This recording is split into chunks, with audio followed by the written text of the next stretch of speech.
todos para uno y uno para todos. Aprendida la lección después de uno de los robos más importantes del patrimonio histórico-artístico del país, Galicia toma medidas. La Fiscalía propone que se realice un inventario de los bienes de la Iglesia para protegerlos.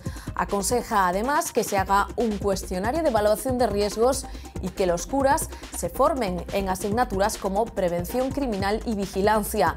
Es el proyecto Iglesia Segura, Cultura Protegida. Buenas noches. Fiscalía, Fuerzas de Seguridad, Arzobispado y Consellería de Cultura han sido los protagonistas de la primera reunión, que no la última, de la era post-robo del Códice Calistino. Lo primero, como ven, es saber lo que tenemos, qué reliquias guardan nuestras iglesias. De lo contrario, será difícil protegerlas. Enseguida nos vamos a Santiago para contarles todos los detalles. Hoy también les vamos a poner nota a nuestros políticos. El Partido Socialista crece en intención de voto gracias al efecto Rubalcaba. Ahora mismo 7 puntos les separarían del Partido Popular, 3 menos que en abril. De convocarse elecciones, los populares saldrían vencedores. Rubalcaba casi aprueba el examen, saca un 4,62 frente al 3,58 que obtiene Mariano Rajoy. El Tribunal Constitucional, de acuerdo con fijar un techo de gasto para todas las autonomías, confirma que el Gobierno puede imponer planes de saneamiento económico. El Alto Tribunal hacía pública la sentencia justo antes de la celebración del Consejo de Política Fiscal, que a estas horas se celebra en Madrid. Galicia tiene difícil el poder aplazar la devolución de la deuda. Hoy indagaremos en una realidad en auge. La brecha demográfica entre ciudades y pueblos se agranda cada vez más. Cerca del 40% de la población gallega vive en poco más del 1% de la superficie de la comunidad.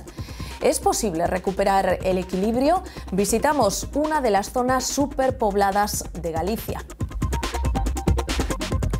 No corren buenos tiempos para el optimismo. La realidad del mercado laboral invita a ser cada vez más temeroso. La mitad de los gallegos cree que podría perder su puesto de trabajo a corto plazo, y los que no lo tienen ven prácticamente imposible conseguir un empleo. En este caso es difícil encontrar una excepción a la regla. Si el ministro de Industria consiguió, al menos por un día, que los diputados acudiesen al Congreso sin corbata, ¿por qué el alcalde de Santiago no se va a salir con la suya en su propósito de normalizar el uso del traje gallego en el ayuntamiento compostelano? ¿Calará su idea pionera entre el personal municipal? Algunos, como el concejal de fiestas, ya se han animado.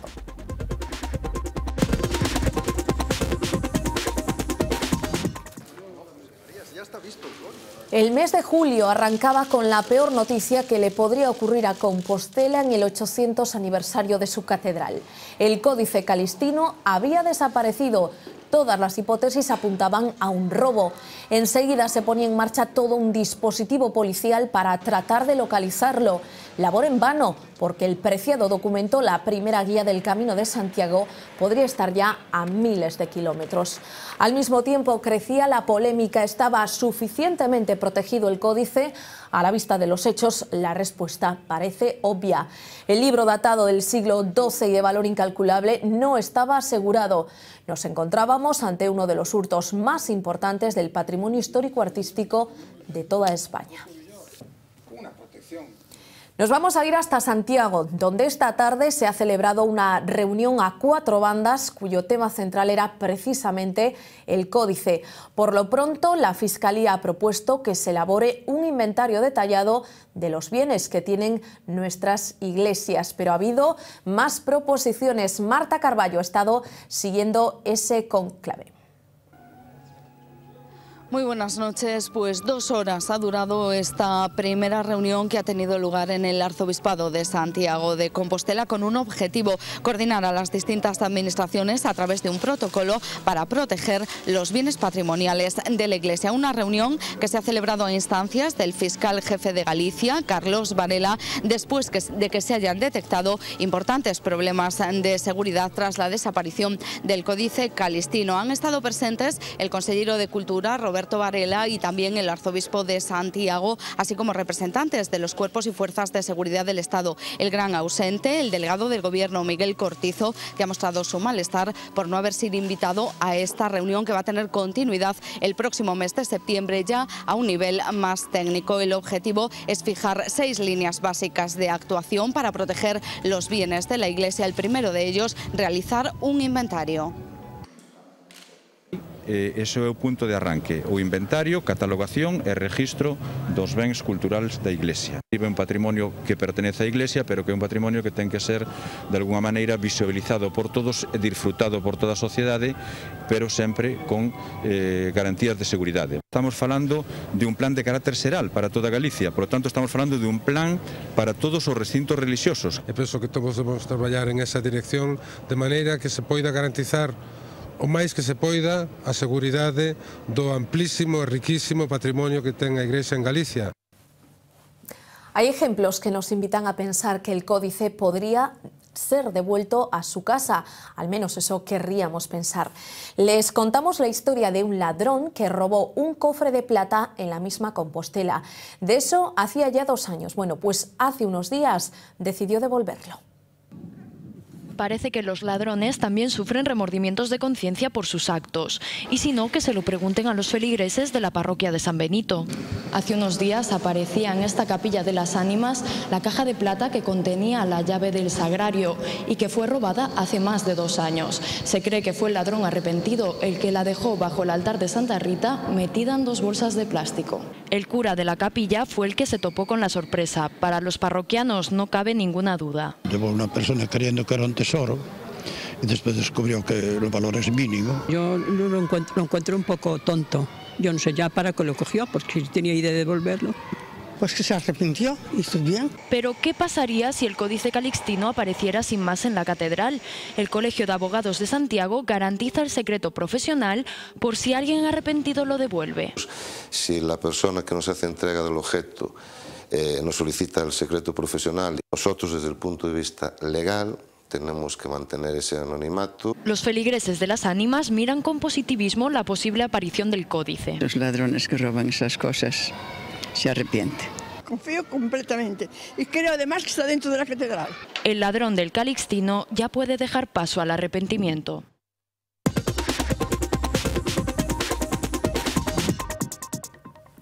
La última hora de la actualidad nos lleva hasta la localidad de Cormes. Salvamento Marítimo y vecinos de la zona buscaban desde primera hora de la tarde a 2 pescadores que no habían regresado a sus casas. Su barco chocó contra unas rocas. Uno de sus ocupantes ha fallecido. Todos los detalles los tiene nuestra compañera Hilda Mosquera. Al mediodía, las familias de los marineros desaparecidos daban la voz de alarma al 112. Eran las 5:30 de la tarde cuando un helicóptero de salvamento marítimo encontró la embarcación en una zona conocida como Agolfeira, muy cerca del faro de Roncudo. Junto a la lancha se encontraba el cadáver de uno de los tripulantes. El otro marinero fue trasladado al hospital de A Coruña, donde se encuentra ingresado con pronóstico leve por hipotermia. Los 2 marineros habían salido de madrugada a pescar calamares, una actividad a la que eran aficionados. Outro compañero iba adiante, fomos os 2 xuntos, eu na miña lancha e o outro noutra lancha. Chegamos ali ao sitio do naufragio, e esa lancha nas pedras, eu acerqueime ali a onde foi o siniestro, e sí que había un cadáver. Había ali un home flotando, quixo no coller, pasa que había bastante, non mar, había bastante vento. Galicia es cada vez más urbana. Alrededor del 40% de la población gallega vive en poco más del 1% de su superficie. Las zonas que más habitantes aglutinan son las ciudades y el área de Vilagarcía y Cambados.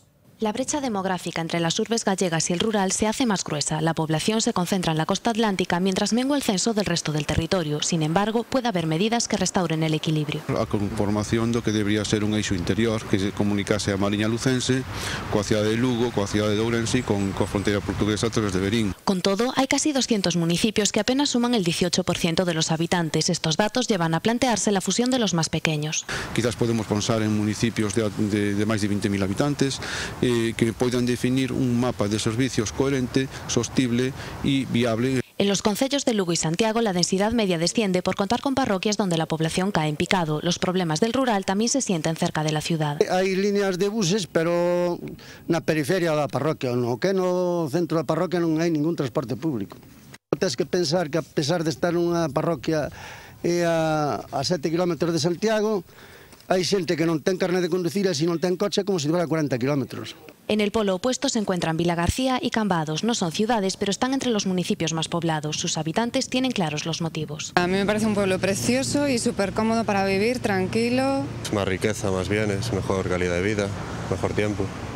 Es la perla de Arosa. Es muy bonita, es mi tierra, donde yo nací, por eso la gente se concentra aquí. La cara y la cruz de una realidad que se acentúa con el paso del tiempo. Los gallegos somos cada vez menos y más viejos. Según los últimos datos del Instituto Nacional de Estadística, 2011 presenta las peores cifras demográficas de la década. En el primer semestre del año, en Galicia se produjeron 4.300 muertes más que nacimientos. A la débil natalidad se suma un saldo migratorio negativo. Por un lado, los extranjeros que vinieron a España en épocas de bonanza abandonan ahora el país afectados por la crisis. Por otro, jóvenes gallegos formados en las universidades de la comunidad se van al extranjero o a otros lugares de España en busca de trabajo. Por primera vez en los últimos años son más las personas que se van de Galicia que las que vienen.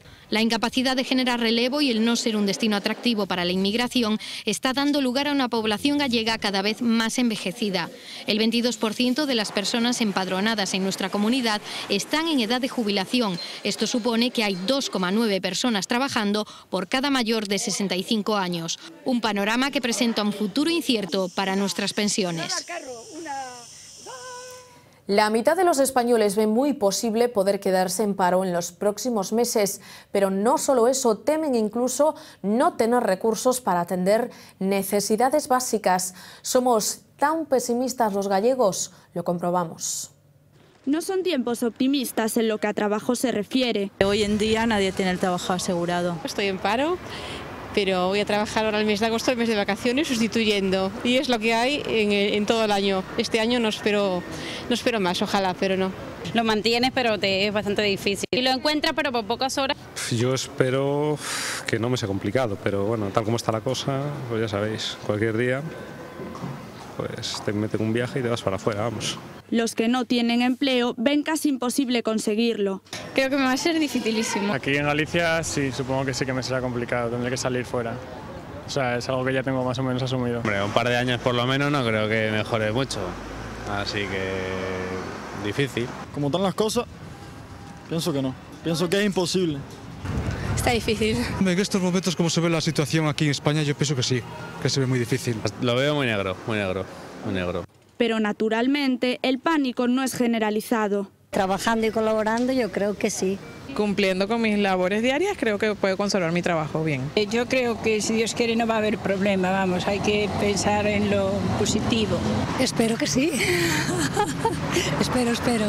En lo que todos coinciden es que el futuro laboral es cuanto menos complicado. Sin sentencia, así terminan 7 de cada 10 procedimientos judiciales en Galicia. Casi la mitad de los casos que tramitan quedan archivados.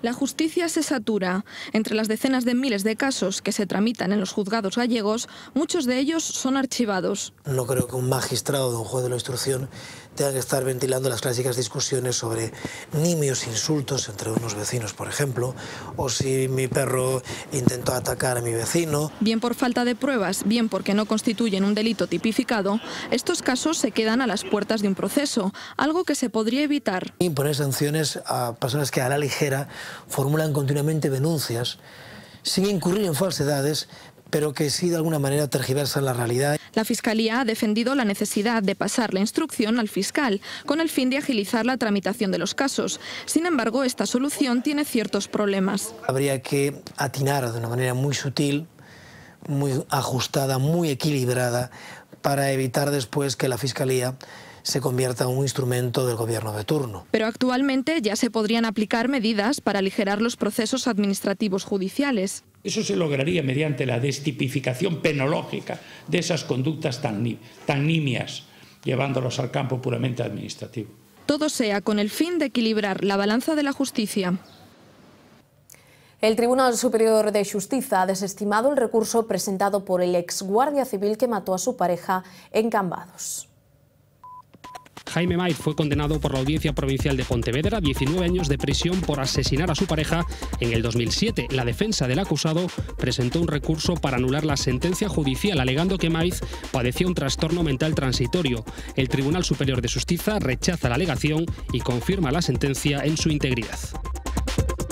José Blanco ha presidido hoy el acto de la firma del crédito destinado al puerto exterior de A Coruña. El titular de Fomento ha manifestado que las instalaciones portuarias son una oportunidad única para el desarrollo de la ciudad herculina y de Galicia. Con los 250 millones concedidos, concluye la financiación de las obras del puerto de Punta Langosteira. La Xunta reta a Fomento a que presente un cronograma con las obras del AVE. El consejero de Infraestructuras ha reiterado que las obras no se hacen solo con voluntad política. Hernández insiste en que el 2015 es una fecha inasumible y rechaza cualquier responsabilidad por parte del gobierno gallego. La polémica sobre la llegada de la alta velocidad entre Ejecutivo Central y Autonómico sigue viva. Los billetes de los buses urbanos de Lugo son los más baratos de Galicia, un viaje 64 céntimos. Según la Organización de Consumidores Facua, también son los más asequibles de España, solo después de los de Logroño. Si hablamos del bonobús, la capital lucense tiene el menor precio de las 40 localidades españolas analizadas, 4,5 euros, frente a la media nacional que sobrepasa los 6,5. Hoy se ha presentado en Santiago una reedición de los Estatutos de Autonomía de Galicia, publicada por el Parlamento. El acto, presidido por Pilar Rojo, ha servido para conmemorar el 30 aniversario del texto vigente aprobado en 1981. Era 1932. En ese año, el alcalde republicano de Santiago, Raimundo López Pol, impulsó todo un movimiento a favor de la autonomía. En la comisión encargada de redactar el estatuto estaban, entre otros, Lugris Freire, Alexandre Bóveda, Arturo Cuadrado o Enrique Rajoy Lelup, abuelo de Mariano Rajoy. Aprobado en plebiscito en 1936 con más de 993.000 votos a favor, el propio Castelao lo entregó en las Cortes españolas. El estallido de la Guerra Civil truncó cualquier posibilidad de que entrase en vigor. Habría que esperar a 1981 para que Galicia contase con su estatuto. Ahora, con los dos textos reeditados en un solo libro, resurgen viejas preguntas. ¿Siguen sus artículos siendo adaptables a la realidad gallega actual? O que está claro é que co que temos parece que non é imposible desenvolver todas as nosas arelas e todas as cuestións que nos preocupan. Los autores de los textos que acompañan a esta nueva publicación coinciden en que un estatuto puede ser muy bueno y la política que lo ejecuta muy mala, o viceversa. Es decir, la Comunidad Autónoma de Galicia tiene un ámbito competencial que ha ido creciendo con el transcurso del tiempo. Aseguran que la Galicia del 2011 sería incomprensible sin la aportación de la autonomía. El Estatuto del 36 era casi una utopía para un pueblo donde comenzaba a surgir el espíritu galeguista. El texto vigente del 81 marca el actual destino de la comunidad. Y seguimos hablando de algo muy gallego. El alcalde de Santiago quiere convertir nuestro traje regional en su uniforme oficial. Desde que comenzaron las fiestas del Apóstol han sido ya varios los actos en los que ha lucido la vestimenta tradicional de Galicia. No sabremos si su iniciativa tendrá tanto éxito como el modelo sin corbata del Congreso. De lo que no hay duda es de que Conde Roa ha conseguido convertirse en el centro de todas las miradas. Desde tiempos de Francisco Camps nunca el traje de un político había dado tanto que hablar. El alcalde de Santiago, Gerardo Conde Roa, acaparó todas las miradas durante los actos centrales del Apóstol con su apuesta por el traje tradicional gallego. Una decisión que a los compostelanos... Que me gusta que o poña. Somos gallegos, a que poño o traxe de gaiteiro. Hombre, muy bien, fantástico. Me parece, eso no me parece nada extraño. En otros sitios lo hacen y no pasa nada, ¿no? É gallego, non é gallego como nós. Pois ten dereito a poñelo traxe. Pero Conde Roa no está solo en su empeño por imponer moda. Incluso ha creado escuela entre sus compañeros de partido. Muchos de ellos han seguido su ejemplo y no piensan despegarse de él hasta que terminen las fiestas del Apóstol. Por parte nuestra vamos a intentar mantener todo este tipo de tradiciones y sobre todo participar en ellas y que vea la gente de la ciudad también que estamos involucrados y que queremos perpetuar este tipo de tradiciones que son tan arraigadas. El alcalde de Santiago ya ha asegurado que no descarta incluirlo entre sus atuendos habituales en próximos actos oficiales. Y es que, puestos a ir de traje, ¿por qué no ponernos el nuestro?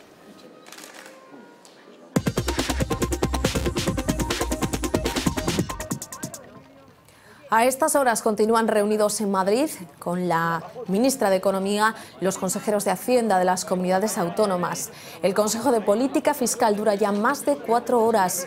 Este encuentro, en el que autonomías y Estado deben coordinar sus cuentas, se presenta más complejo que los anteriores. El PP ha incrementado su poder regional tras las pasadas elecciones y el Gobierno lo va a tener más difícil para sacar adelante sus propuestas. La principal, aprueban un techo de gasto para todas las autonomías, una iniciativa que esta tarde ha sido bendecida por el Tribunal Constitucional.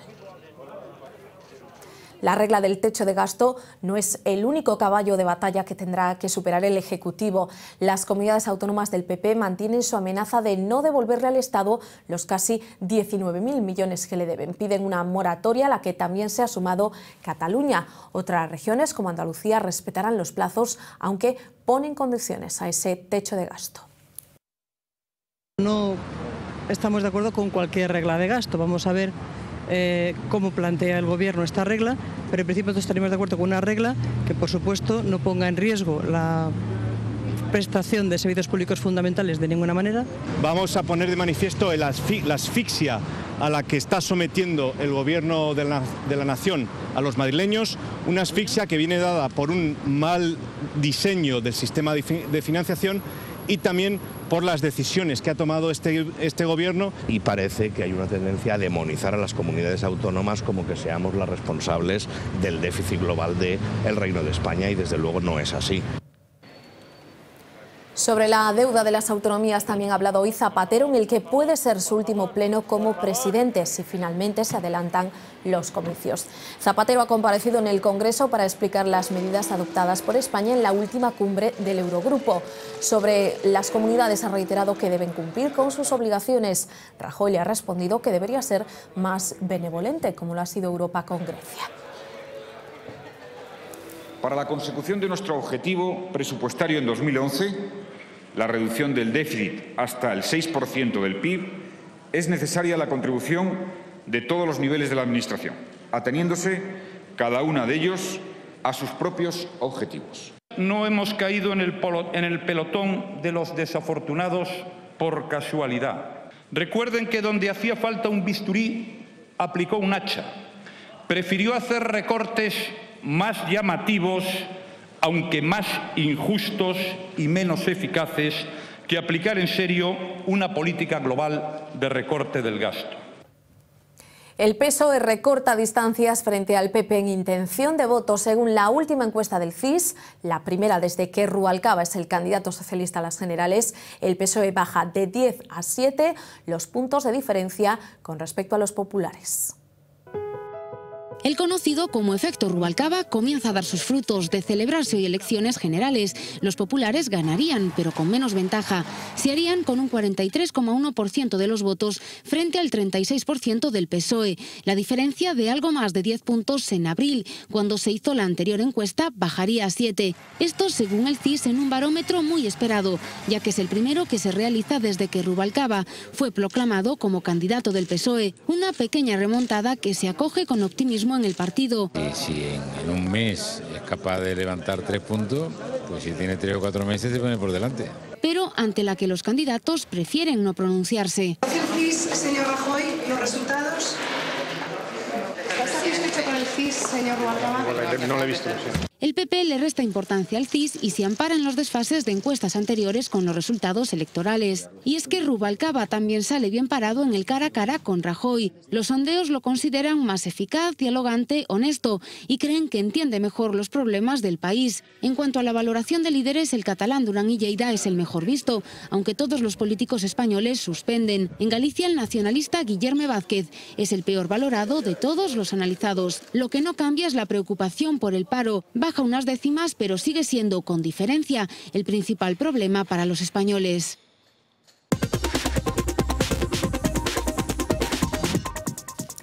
El gobierno noruego creará una comisión independiente para investigar el doble atentado del pasado viernes. Hoy la policía ha evacuado una estación de tren de Oslo debido a una falsa alarma. La culpa la tuvo una maleta sospechosa. El miedo volvió a desatarse a primera hora de la mañana cuando una persona entró en el edificio con un equipaje para dejarlo luego en uno de los andenes y abandonar después el lugar. Hoy la policía noruega ha publicado en su página web 13 nombres más de las 76 víctimas de la matanza. Según las fuerzas de seguridad, el autor confeso del ataque, Anders Breivik, se entregó con las manos en alto y desarmado. Desde Bergen, una ciudad situada a 500 kilómetros de la capital noruega, Pablo Menéndez, un ingeniero ferrolano afincado en Oslo, nos cuenta cómo tratan de superar allí esta tragedia. La gente ya comentaba, especulaba, que era, bueno, típico, pregunta, ¿sí por qué sería motivo? Qué raro, algo que ver con el terrorismo islámico. También me parecía raro que alguien ponga una bomba en la zona de oficinas de Oslo un viernes por la tarde y en julio. Julio es como agosto en España, cierra casi todo, no hay gente trabajando. Y en concreto, aquí después de las 3, 5 no suele trabajar nadie. Entonces la verdad que fue, la persona que lo puso sabía que no iba a hacer mucho daño ahí. El sábado te despiertas de la prensa y ves el alcance real del atentado, ¿no? Y por dónde iban los tiros. Hombre, les chocó, ¿no? La primera, ellos son muy cautos, entonces no veías que nadie hiciese un juicio ya por adelantado. La gente incluso, pues oye, se hablaban diferentes posibilidades, puede ser esto otro, ¿no? Pero nadie se atrevía a mojarse, nadie le echaba la culpa a los árabes. Incluso mirabas en la prensa, la gente decía, bueno, vamos a esperar, y claro, cuando se dieron cuenta que era un noruego les chocó bastante. Ellos en un principio, pues un país pacífico, nunca pensaron que les iba a ocurrir esto, entonces a lo mejor no estaban preparados para un posible atentado. El primer avión del puente aéreo humanitario enviado por la ONU ha aterrizado ya en Somalia. 10 toneladas de alimentos que llegan a la capital somalí para los niños desplazados de otras localidades por el hambre y la sequía. El operativo humanitario ha comenzado 24 horas después de lo previsto y tiene como objetivo llevar ayuda a 25.000 menores. Médicos Sin Fronteras ha denunciado el traslado por personal de la ONU de cientos de familias a instalaciones de Kenia que, según ellos, no cumplen las condiciones mínimas de salubridad.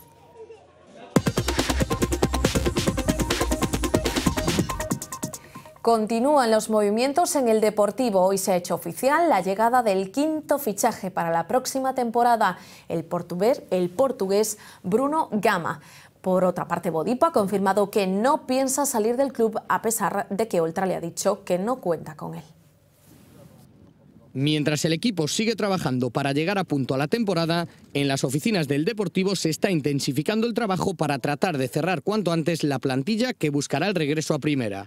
El último en llegar ha sido el portugués Bruno Gama, un interior derecho de 23 años que procede del Río Ave, conjunto luso de la máxima categoría y que ha firmado por 4 temporadas. El Depor se ha hecho con los derechos federativos del futbolista, pero tan solo tendrá una pequeña participación en los económicos. Vou trabalhar para poder ajudar o Deportivo a chegar à Primeira Liga o mais rápido possível, que já este ano, que é o lugar que merece estar. Gosto de ter a bola e de enfrentar os defesas e sou algo rápido, também tenho boa técnica. Mientras tanto, Rodolfo Bodipo, jugador que no cuenta para el técnico José Luis Oltra, insiste en quedarse en el club. La gente sí que me comentó que podía haber alguna posibilidad de un par de equipos y tal, pero mi idea es quedarme y nada más. Parece que este año la operación salida no va nada bien en el Depor.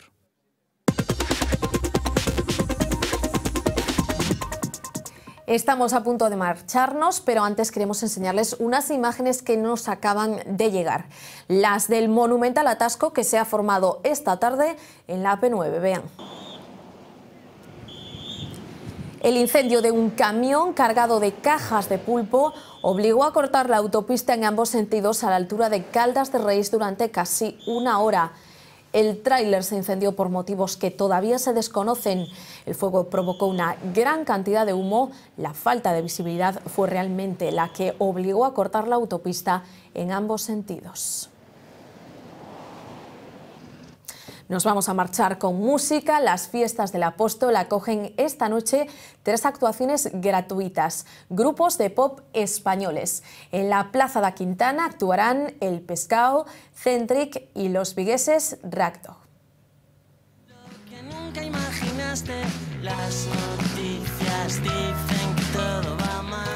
Una banda gallega, esta Ragdog, que se encuentra ahora mismo promocionando su segundo disco, su último trabajo, Bichos Raros. Tú y yo es el tema que han escogido para presentar este trabajo.